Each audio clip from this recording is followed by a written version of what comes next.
All right, good afternoon, and thank you for joining us on this very special day at the University of Oklahoma. With us for today's press conference are immediately to my left, University of Oklahoma President Joseph Harris Jr., Chair and Special Advisor to the OU President and Director of Athletics, Randall Stevenson, and new Vice President for Intercollegiate Athletics Programs and Director of Athletics, Roger Denny. Roger, welcome. Thank you. I have a list of media members who indicated they would like to ask a question. We will get to as many of those as possible. When I call on you, please wait for one of our wireless microphones to get to you. And please identify your name and your outlet before asking your question. Before we get started with the Q&A, I'm going to turn it over to our three participants for some very brief remarks. President Harris, would you like to get us started? Yeah, thank you. It's an exciting day. The last time we were doing this, a few of us were present, and it was April of '98, and so here we are. And as we looked at this opportunity, the thought was making sure we took a step that was worthy of the past and met the moment, and that really is the special challenges there. Hiring an athletic director at the University of Oklahoma is this sacred position. We know how much athletics means to the state. We know where our brand is in the country. We know what it means to the university as a whole. We talk a lot about where does it fit in our strategic plan, and athletics is at the heart of it. We look at the 5 components of how we change lives, and athletics is seen throughout it. It connects us. It connects our students to the enterprise. It makes all of us feel a sense of purpose, belonging, possibility. So when you go in and you start this search, you've got to make sure that you honor what this is because it fundamentally matters. We went into this, and the first step was bring in Randall Stevenson. For those of y'all who have been around, Randall Stevenson has been helping us for the last 15 months in a way that is extraordinary. Former CEO of AT&T, deep experience in lots of areas, understands change, lead director of Walmart. He came in at the grand cost of zero, except for donations he has to give us. Because we ask for them. Over the last 15 months, what he's done has been critical. And I think as we approach this athletic director search, the question was, can we be truly innovative to meet this moment in college athletics, understanding what the disruption is? And Joe C. and I and all of us realized when we brought him in, he can help make that change. You've seen the innovation in areas as familiar now as having the first professional-style independent general manager in college football. So we went into this and we said, what is it, not what historically has an athletic director been, but what do we need right now in this moment? And it is vastly different than what was needed just 3 or 4 years ago. For those that cover sports, they understand that college sports was fundamentally transformed with the 9-0 Supreme Court decision in Alston versus NCAA. Those following history know OU's always been at the vanguard of this, dating back to 1984 in the NCAA versus Oklahoma case. So the key is, how do you make sure you have the skill sets not just to compete in this new era, not just to maintain our historic competitiveness, but can we use this moment to increase dominance, build dynasties, and help shape at the national level what a sustainable model for college athletics can be? And how do you do that? You start by a very loud microphone. You start by stripping away the veneer of the past. And you ask, what are those skills we need right now for an athletic director? And the skill set wouldn't have looked anything like what you'd have said 4 years ago. And a lot of you all know we began looking in different buckets, right? Sort of out-of-the-box thinking. And it was media executives, folks that are in sports, professional sports, sort of looking across the range. And when the resume came to us that said Roger Denny, the question was, wait a second, this is a deputy AD at Illinois, at a Big Ten school. This doesn't look like it's out of the box. But when Jake Rosenberg and Randall Stevenson brought it to us, you began then to look at those qualifications and requirements that we laid out and matched it against the skills he has.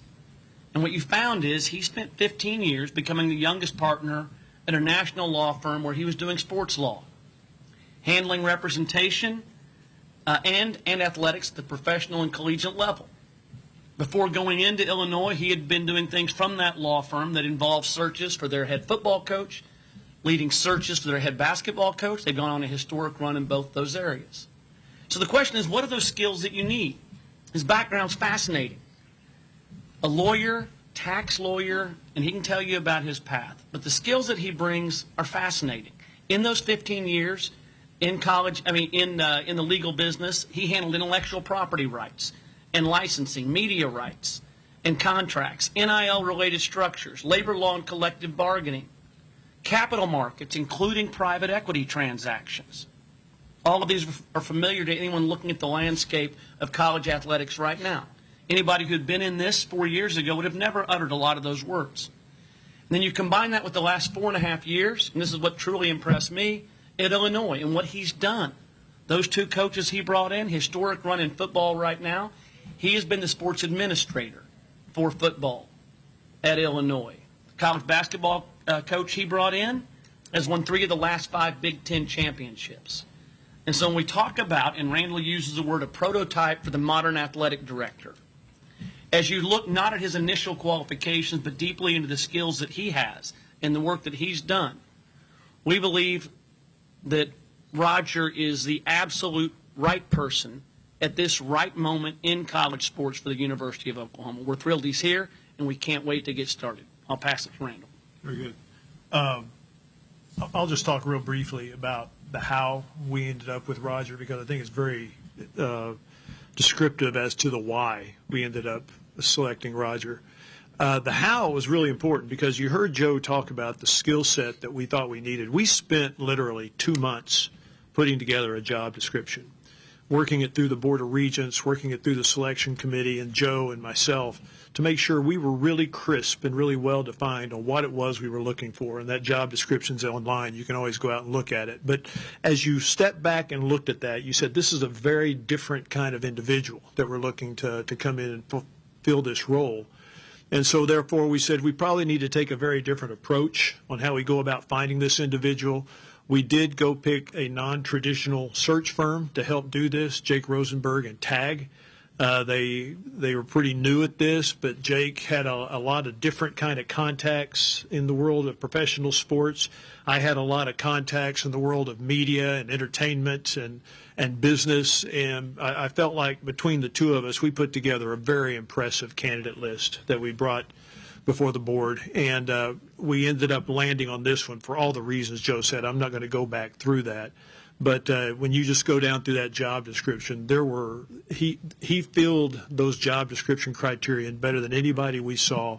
And what I really liked about it is he had a lot of really great technical background, but more than anything, he had some incredible operating chops. I mean, this guy just flat knows how to operate, and he knows how to build a plan.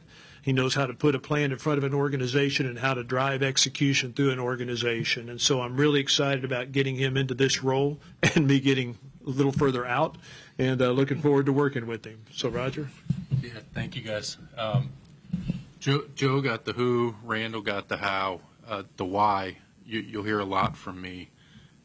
Spent 15 years training for this job without knowing I was training for it. Loved the practice of law, loved my partners, loved what I was doing, but as you may have heard me saying there, just never felt the fulfillment and satisfaction, no matter how many boxes I checked or what I accomplished. Just always knew college sports was where I wanted to be. And so took a jump 4.5 years ago, and credit to Josh Whitman for giving me the opportunity to do that, and immediately found the purpose that I was looking for in my life. Over the last 4.5 years, I've been able to act with a purpose, and I think that's when you talk about your ability to drive execution, you can't do that unless you're absolutely committed to what you're doing and why you're doing that. And so I think that's the differentiator here. Been asked a few times, why Oklahoma? To me, that's the easiest question I'll get all day. It's Oklahoma. I mentioned up there, there's only one of these, and the more I'm around the people, the more you realize just how unique this place is. You talk a lot and you hear a lot in our business about alignment. That's in every one of these press conferences. That's a word you're going to hear. I would tell you it's not alignment here. It is all-out commitment. It's everyone I've spoken to at this university, around this campus, in this community, more recently in our athletics department, getting to know some of the staff members. They are absolutely committed to this program and the success of this program. And when you hear a university president use the word dynasty, that's when you really get excited, and that's what we're here for. Okay, thank you, guys. Let's go ahead and get started with questions. We're going to begin here in front with Jenny Carlson, and then Davis Cordova will be next. Hey, Roger. Jenny Carlson with the Oklahoman.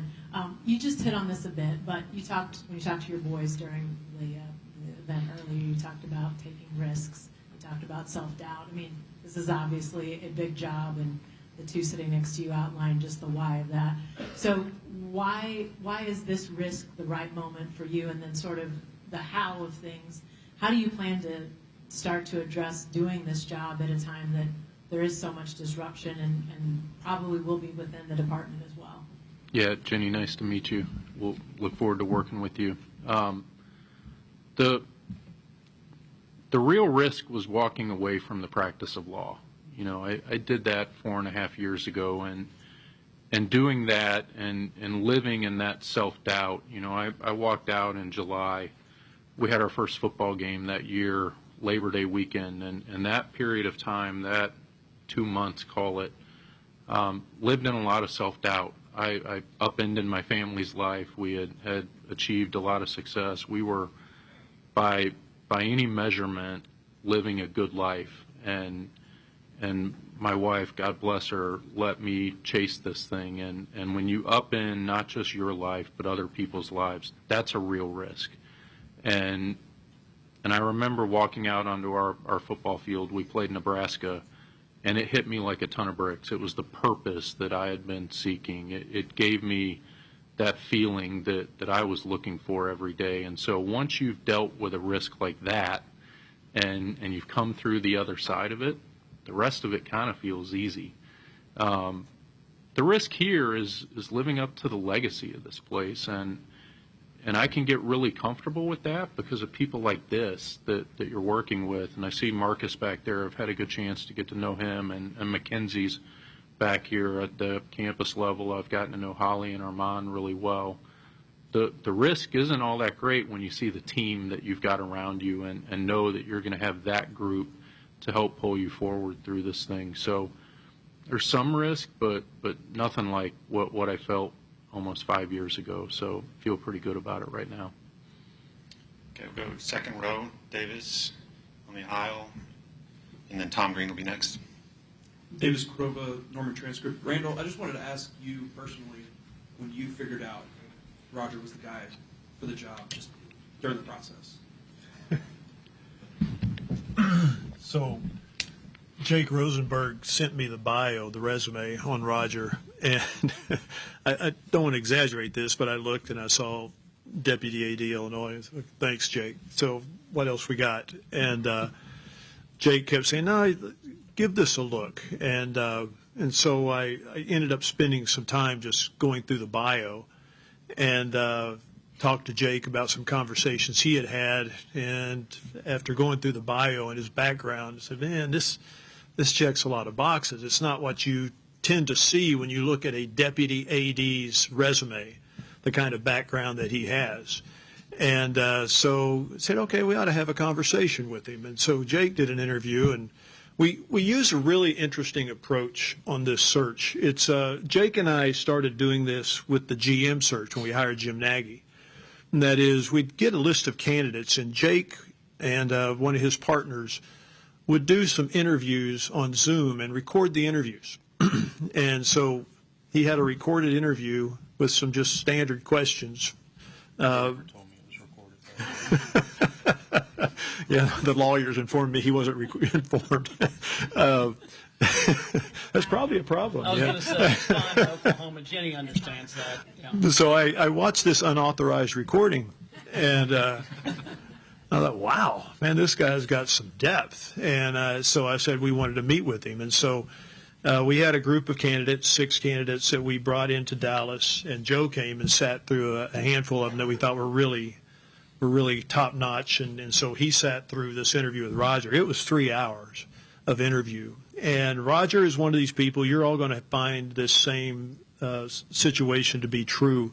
The more you interact with him, the more you realize the depth and the intelligence and the wisdom and the passion and the conviction of the guy.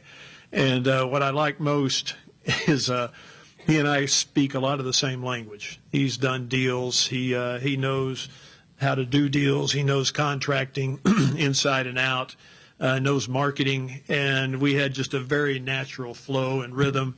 And then after about an hour and a half, I told the other guys in the room doing the interviews, I just texted them and said, sit back. And I wanted to see how these two guys interacted and watched, two lawyer geeks go head to head. And that was really boring, but really good. They were energized by it, okay?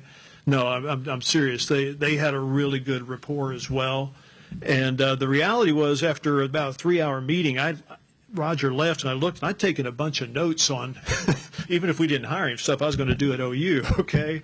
And I gained a lot of insight visiting with him. After that interview, it was really clear this guy was going to be a top candidate for the job. And, we put a couple of candidates in front of the board, and this is where we all landed. Okay, we'll go left side for a few here. Tom Green next, and then Jesse. Tom Green, Sooners Illustrated. Roger, President Harris over there was telling us that during the interview process, he said that, you had the talent, you came off as wise and credible, but he needed to know in sports parlance if you were a dog. He left us with a little bit of a cliffhanger, so I'm just curious, how did you convey that to him or handle that response? Tom, good to see you. My guess is I probably used some words I can't repeat here. But ultimately, I think the answer is you're not willing to accept anything but going out and winning, and that all-out commitment and just the unwillingness to accept anything but the absolute best. I think when you take that and you match it with a lot of confidence that we're not going to do anything but the best, I feel really, really good about where this program is headed. I haven't shied away at all from conversations about dynasties. I think that's what Oklahoma deserves, and I think that's what we're going to go get. And so I think more than anything, it's the unwillingness to offer any conditions to success. We are absolutely here to build dynasties, and I'm not going to shy away from that. Okay, next to Tom, we'll go to Jesse, and then we'll go to Joshua. Jesse, go ahead. Hi, Roger. Jesse Creighton, OU Insider. Roger, obviously with your experience with the football program at Illinois, I just wanted to ask you about Jim Nagy and this front office staff here. Just what has been maybe your perspective on the last few months, what they've assembled, how appealing was maybe that during your decision to come here, and just how do you envision working alongside that front office with the football program? Yeah, Jesse, thanks for that. What I would say is I think they're inspiring a lot of change around the industry, which is exactly what Oklahoma should do. Our front office at Illinois is not a heck of a lot different, though. We have, over the last couple of years, built a structure that's similar, if not by a different name. And so what you see at Illinois is a college recruiting group and a high school recruiting group and a separate evaluation group, and we've gone to great lengths to separate evaluation and recruiting from coaching to allow our coaches to do what they do best and really flourish. And we've had similar level of success as what you guys have experienced here. And so it's a slightly different model than what I'm accustomed to, but ultimately the principles behind it are very similar to what Coach Bielema has been building since the day he walked in at Illinois. After Arkansas, he went and worked with Belichick and the Patriots and with the Giants organization. And so he came in having seen the way an NFL front office looks and brought a lot of those principles to us, even though there's slight variations to what are happening here. I think the underlying thoughts between what's going on here and what we built at Illinois are really similar. Okay, staying on the left, Joshua McDaniel, and then we'll go to Cliff Brunt. Joshua McDaniel, OU Daily. Roger, this is for you. Could you elaborate on your experience assisting the financing of Bar Park Village in St. Louis? And then what is your current understanding of the University North Park Entertainment District here? Yeah, Josh. So in that, we represented the bond issuers in that deal, and so work closely with the issuers. And if you know much about the bond market, the underwriting process of that is highly complex. The documentation is extraordinary, and ultimately what I saw in that deal, if you know much about Ballpark Village, you know just how long that project took. And the thing I learned from that is you've just got to keep plugging away at it and plugging away at it. And every time it turns and you think the deal might be falling apart or whatever it is, you heard me in there, we'll stay in the fight longer than anyone else. And that's exactly what we had to do in that deal. And so that deal was one of the first projects I ever worked on, and it took almost 7 years, if I recall correctly, before we got it done. And that's what I mean when I talk about staying in the fight. It's not just on the field. It's not how we compete. It's in everything we do. You have to stay in it. And big projects like that aren't easy. And a lot of them fall apart just because of the fatigue that comes with them. And it's the real work that goes into it is keeping the folks engaged so that as that fatigue sets in, no one ever loses sight of all the reasons on the front end we said that was so important. And so I think that's what we'll look to do, and we'll continue to plug away until we get that built. Okay, right side on the inside aisle, Cliff, and then we'll go to Mason Young. Yeah, Cliff Brown, Associated Press. This is for Roger. I read where you said 20 years ago that you'd wanted to be an athletic director. Then you took what would be considered a very unconventional path. Did that dream always stick in the back of your mind? And if so, as you progressed, did you have any idea that the path you were on would somehow get you there? Cliff, it's a funny story. I see my mom back there. She'll remember this. In 2005, we were living in St. Louis, and I grew up in North Carolina, and North Carolina was in town actually playing Illinois, as coincidence would have it, for the national championship game. And my mom and I are walking into the game, and we see Dick Bedour, who at the time was Carolina's athletic director. And my mom, God bless her, told Dick Bedour in that moment that I was going to have his job someday. That was 20 years ago. I was still in my first year of law school, right? Like, again, God love our parents, right? But yeah, I grew up in and around college campuses, and there's just an energy and a magnetism to these things that's unlike anything else in the world. And so it's always been my goal to be in college athletics in some form. I didn't always know it would be an athletic director, but the closer I got to it, and as I matured a little bit and started to see kind of how my skills could translate, 2021 happened and the world changed in our business. And again, credit to Josh for seeing that the skills I had developed actually translated to what we're doing now. And it took him some convincing to convince me that was the answer. And when he did, you just knew instantly that, once you've checked those boxes on actually doing the work, where this comes into play and what I'm most excited about is you get into leadership, right? And you get to test yourself as a leader. And I think that's what this is now all about. Okay, first row, right side. We'll go to Mason and then Ryan Chapman. Mason Young, Tulsa World. Hey, Roger.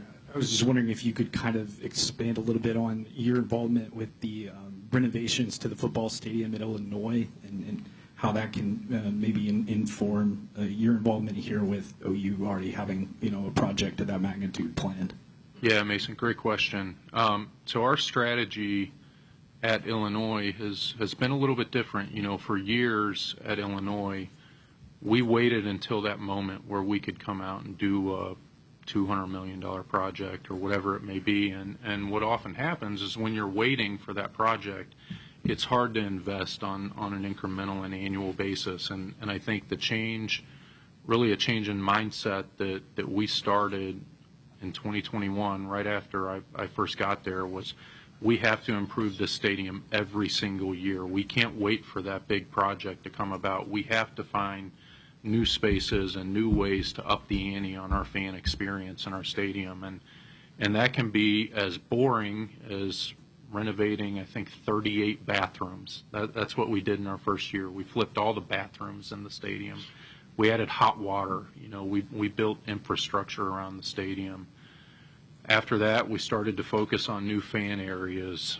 We've announced at this point a really incredible audio, video, and Wi-Fi connectivity project. And so every step of the way and every year, you're trying to up the ante on the fan experience because everyone around you is doing that, and it's becoming so easy to just sit on your couch and watch it on TV. You have to give people a reason to show up and engage with what you're doing, and that's a all-day everything type of deal. That's not something you do every 10 years and close the doors and come back 10 years later and do it again.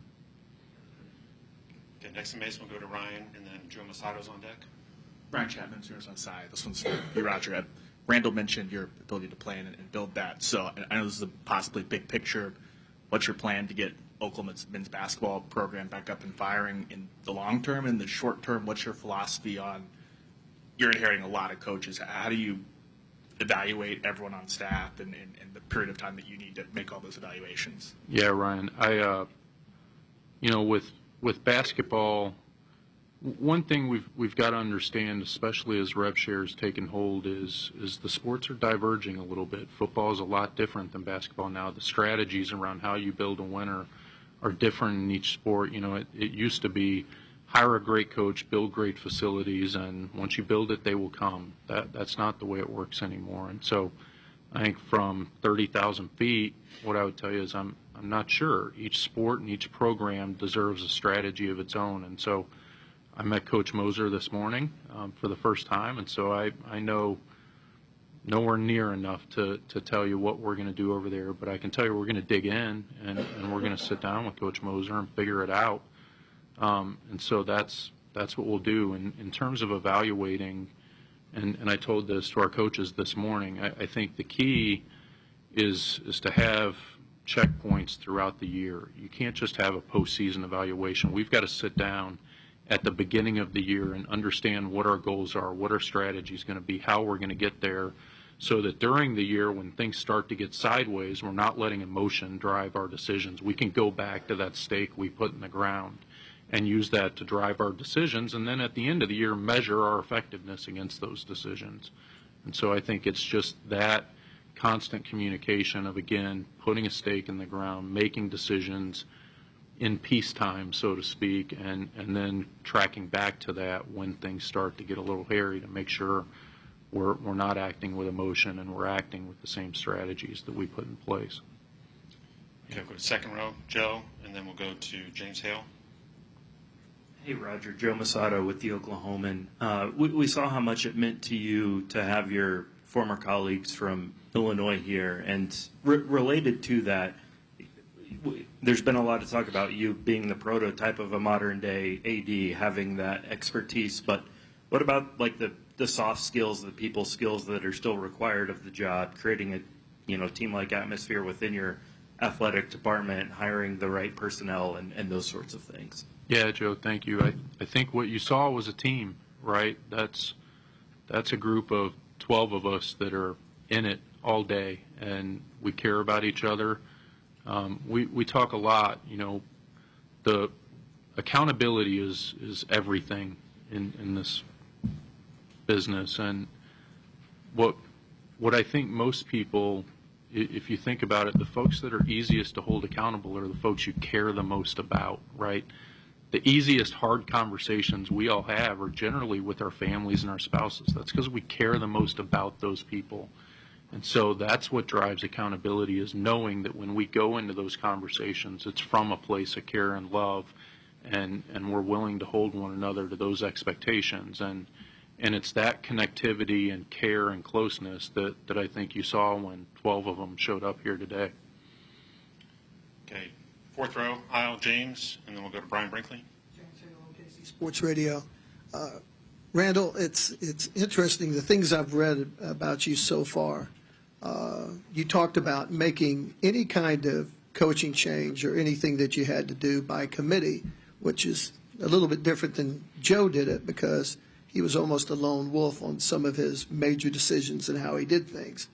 and Joe, of course, is as good as he can be, Joe Castiglione. So talk about the committee you're talking about, or that way that you go about things, to try to get things done in the future, and how you're going to be able to do that. And President Harroz, are you going to put Randall on the payroll in the future? I'll let you go first. My answer's pretty quick. He needs to step into the role, right? And I'm here to support these guys in whatever way they need my help. But right now, we need to position Roger into this role and let him establish himself within the organization. Now, you said Randall when you asked the question, but you meant Roger, right? Yeah, it'd be foolish to have someone that's led a Fortune 5 company sit on the sidelines and not seek his input. And you guys see the way President Harris thinks about these things. To approach decisions, especially major decisions, with such hubris that I wouldn't benefit from the input of guys like this, that's not how we're going to operate. I think when you got good people that think and act like these guys do, you have to rely on them to help get you through the hard decisions. Yeah, and just to be clear, just to amplify that, the way our organization works, when I knew it was Roger, sort of two moments. I talked about one of those, which unfortunately has become the dog reference, which is my own fault. The other one was we were sitting there, and I knew he was smart, and I asked him to do what I ask of every executive that I work with, every leader, which is I need to see on 2 pages or less what is your strategy, what would your goals be, and how do you achieve them, and how do you measure those outcomes? If something's not measurable, and it's easier in athletics in some areas, you're not really managing. And for me, you have to have roles, responsibilities, authority, and accountability. And so, yes, this idea of getting input is critical, but there's, what he brings to me, I understand that when you bring in a professional, like Roger, I'm going to listen, I'll question, I'll receive a recommendation, but you got to know who your professionals are and how to trust them. And so when you look the university-wide, the reason we've had the run we've had over the last 5 to 6 years is because you find top talent, you put them in place, you give them the authority and the accountability together. And when I saw the way he thinks and the structured thinking he has, and then the decisions he's made and the responsibilities he's had and the way he's held himself accountable and the way he holds those he works for accountable, that's when I knew that we had the right leader. The structured way of thinking that includes a discipline of having clear goals and measurable outcomes. And so coach performance, those outcomes, believe me, he'll take input, but he'll make decisions and recommendations in a way that show the kind of leadership that he has. So I feel confident in that. As for Randall, I can't afford him. And so it's 100% true. And he once told me that very clearly when I tried to pay him. What he's doing is invaluable. He's moving now into this role, which is not operating. His role is advisory. It's a governance component that is very different than the operating work he was doing for football. And so what you'll see is that we have the AD. He reports directly to me, and Randall is in a governance role as chair of athletics. And a special advisor to the two of us. It's external input that Roger and I know that we need to help structure the best decisions. So when you talk about how do you compete in a new era that we haven't seen before, that had the kind of dramatic change that you heard Randall talk about, someone that knows a thing or two about disruption, I like the word hubris. I think there is hubris behind anyone that thinks they have the singular skill set and that they can see around corners by themselves. And that's why we each clearly have our lanes. But I do think the ability to sit in a room, and I probably had 10 hours of one-on-one or two-on-one conversations with Roger so far. And right now, none of the answers are crystal clear, but together you can work through them with people that can engage in that intellectual exercise that will then help you settle on. One of my favorite conversations was a discussion of one of the hot topics in college athletics, and Randall and I have talked ourselves into the same position. Roger had a different view of it. And the first thing Randall said was, "Isn't that fantastic?" like he doesn't agree with us. He has a different perspective on it. Let's talk through that and find out which side that we're on as it relates to this. So I think there is a teamwork component that is different than the question of do you have strong decision-making skills and a clear structure. And I think what we have is hopefully a good formula where there is an ability to bring in ideas, fight over them, churn through them, and then make decisions. And believe me, he's a fully empowered AD. Okay, let's go to the back left, Brian Brinkley, and then George Stoya. Brian Brinkley, KFOR TV. This is for Roger. With this ever-changing landscape of college sports we've seen the last few years, is there something in your mind that's the top priority or the most urgent thing you need to focus on as you start this job? Yeah, Brian, I think it's no secret we've got to figure out what the House settlement actually means, and we've got to understand what it means to the industry and what it means at Oklahoma. And so understanding how we're going to navigate this and how we're going to pick our spots in moments like we're in right now where it's not clear how we can be as aggressive as possible and get the resources to our programs to go out and build those dynasties that President Harris has talked about. That's really the thing we're going to be focused on right now. The stuff that's always mattered will continue to matter. Hiring the right people, building great facilities, supporting our student athletes, all of that matters, but all of that's table stakes right now. It's really navigating our way through this House settlement that really is going to be the most important focus for these next few months, and hopefully not years, but if it needs to be years, it'll be years. Okay, George, first row here, and then Barry. Hey, Roger. You guys have all talked about how, this day and age, there needs to be a new version of the athletic director and everything looks different. I'm guessing one thing that's not changing is fundraising and needing for money. I'm wondering, how do you plan to maybe attack that to continue to raise the money to compete for championships? And I'm sure you haven't, dove all the way into all the numbers, but what does that look like right now? Yeah, George. So one thing, the model here is a little bit different, and so a central fundraising unit is different than what we had at Illinois. Our fundraising unit was within athletics, and so I go back. You guys have heard me use the word partnership over and over. I think it's working with Amy Noah and that team to make sure that everyone understands what our needs are. Those needs are being prioritized. And once we go out and start sharing what those needs are, what we've talked about a lot and what I've experienced around college athletics is we've got to use the right language when we're talking to folks. That gets to Randall's point a little bit. The folks that we're asking to help support our programs are folks that are used to in their day-to-day life having conversations about return on investment. And so if we're going to them and only telling them how much we need and what we're going to use it for, that's not enough. That's not going to be effective at the level we need it to be. And so we now have to go tack on the back end of that, what the return on that investment is going to be. And it's not the same ROI that they get as business owners and executives and whatnot, but it is impact on a community and a university that they care deeply about. And if we can't adequately get them to understand that impact, then we're not going to be able to raise the dollars that we need to. And make no mistake, we're going to need a lot of those dollars as we move forward. Okay, stay on the right side, Barry. Yeah, Barry Trammell with the Tulsa World. Roger, people talk about dynasties and everybody's all in on that. However, Indiana's the undefeated national champion. SMU made the playoff last year. Ole Miss is in the semifinals. We still got big names, but the advantages that you once had at an Oklahoma are not here. You don't have the corner that you once had. How do you reach the levels you want to get in a parity-driven age? Yeah, Barry, I think you're seeing it a little bit, right? It's the hire of Jim Nagy is the first step in that. You used to be able, to some extent, to buy your way to a championship.